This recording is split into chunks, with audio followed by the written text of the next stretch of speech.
बच्चों की बात होती है तो एक बात बहुत यकीन से कही जाती है, वो ये कि भाई लड़कियां तो सीधी होती हैं, ज्यादा परेशान नहीं करती, मगर लड़के तो होते ही शैतान हैं। एक ऐसा ही शैतान लड़का है जिसका नाम है अल नीनो, और इस लड़के की वजह से इस बार देश का मॉनसून कमजोर पड़ सकता है। आशंकाएं तो सूखे तक की जताई जा रही हैं। अब आप ये जान लीजिए कि आखिर ये अल नीनो है क्या, और मैं इसे छोटा शैतान लड़का क्यों कह रही हूँ। नमस्कार, मैं हूँ हिमानी दीवान और आप देख रहे हैं किसान तक। इस वीडियो में आपको बताऊंगी अल नीनो की पूरी कहानी। अल नीनो एक स्पेनिश शब्द है, इसका मतलब होता है छोटा लड़का। मैं इसे शैतान इसलिए कह रही हूँ क्योंकि अल नीनो यानी ये छोटा लड़का अगर एक्टिव होता है तो इसका असर हमारे देश भारत के मॉनसून पर पड़ सकता है, और मॉनसून पर असर पड़ने का मतलब है खेती किसानी पर असर। तो हुआ ना ये शैतान लड़का।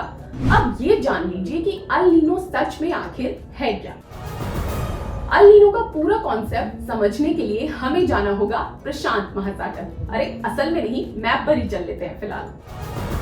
तो ये है प्रशांत महासागर, यानी दुनिया का सबसे बड़ा और गहरा महासागर। इसके एक तरफ है अमेरिका और दूसरी तरफ है एशिया। यही वह महासागर है जो एशिया और अमेरिका को अलग करता है। तो अब हम पहुंच गए हैं प्रशांत महासागर। यहाँ चल रही हैं तेज हवाएं, जैसा कि पूरी पृथ्वी पर ही हवाएं चलती हैं, मगर यहाँ जो हवाएं चलती हैं उनका असर हमारे मॉनसून पर पड़ता है। जब यहाँ से भारत की तरफ आने वाली हवाएं कमजोर पड़ जाती हैं तो भारत में मॉनसून भी कमजोर हो जाता है।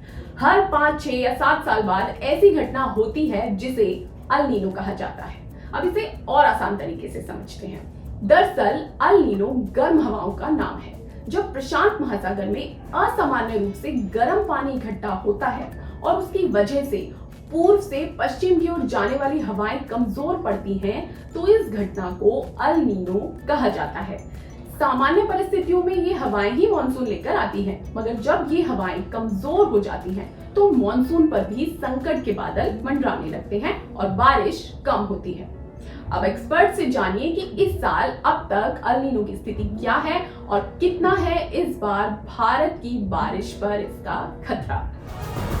ये है पैसिफिक ओशन का वो रीजन, इधर अमेरिका है, इधर पूर्वी एशिया का रीजन है, ये आप देख सकते हैं, और उसके बाद भारत है। और यहाँ पर टेम्परेचर में जब बदलाव आता है तब ट्रेड विंड्स का जो फ्लो है, ट्रेड विंड्स यहाँ से चलती हैं पैसिफिक ओशन के पूर्वी क्षेत्रों से पश्चिमी भागों की तरफ, और ये ट्रेड विंड्स एशिया की तरफ पहुँचती हैं। जाहिर है कि मानसून पर असर पड़ता है। अगर यहाँ समुद्र की सतह का तापमान बढ़ता है तो ये ट्रेड विंड्स वीक हो जाती हैं, मानसून कमज़ोर हो जाता है। अब मैं आपको दिखाता हूँ कि क्या कौन सा रीजन स्पेसिफिकली, ये रीजन आप समझ सकते हैं, ये अमेरिका का रीजन है और ये एशिया कंटिनेंट, ये बीच में प्रशांत महासागर का वो रीजन जिसे नीनो 3.4 रीजन कहा जाता है। और यहीं पर समुद्र की सतह में तापमान में उतार और चढ़ाव को कंसीडर करके ये बताया जाता है कि एल नीनो का प्रभाव इस समय आ चुका है। तो अब आपको स्टेटस दिखाता हूँ कि क्या स्टेटस है। जो मॉडल प्रेडिक्ट कर रहा है उसके अकॉर्डिंग अप्रैल, मई, जून, जिस फेज में हम इस समय खड़े हैं, अप्रैल, मई, जून के 3 महीनों के चरण में एल नीनो की संभावना 20% से ऊपर हो जाएगी। मई, जून, जुलाई में ये पहुंच जाएगा 50%। यानी ये जो लाल रंग देख रहे हैं ये एल नीनो को इंडिकेट कर रहा है बढ़ता हुआ, और ये ग्रे कलर जो देख रहे हैं आप, ये है न्यूट्रल फोरकास्ट यानी एनसो न्यूट्रल का। तो यहाँ पर जैसे जैसे हम आगे बढ़ते जाएंगे, जून, जुलाई, अगस्त, एल नीनो बढ़ जाएगा, बढ़ता हुआ दिखाई दे रहा है। और लेकिन अगर हम इसको मॉडल के फोरकास्ट को एक्सपर्ट के साथ एडवाइस को कंसीडर करें, एक्सपर्ट ने क्या सोचा है कि किस तरह की प्रोबेबिलिटी हो सकती है एल नीनो की, तो ये थोड़ा सा डिले हो रहा है। यहाँ पर आप देखिए अप्रैल, मई, जून में ही 20% से ऊपर जा रहा है, लेकिन यहाँ पर ये 20% से ऊपर जाने के लिए मई, जून, जुलाई का समय ले रहा है। तो ये थोड़ा सा अंतर रहेगा, लेकिन इतना तो तय है कि जून, जुलाई, अगस्त आते आते 50% के आसपास पहुंच जाएगा, और जुलाई, अगस्त, सितंबर में तो ये बिल्कुल भी ज़्यादा प्रोबेबिलिटी इसकी एल नीनो की रहेगी।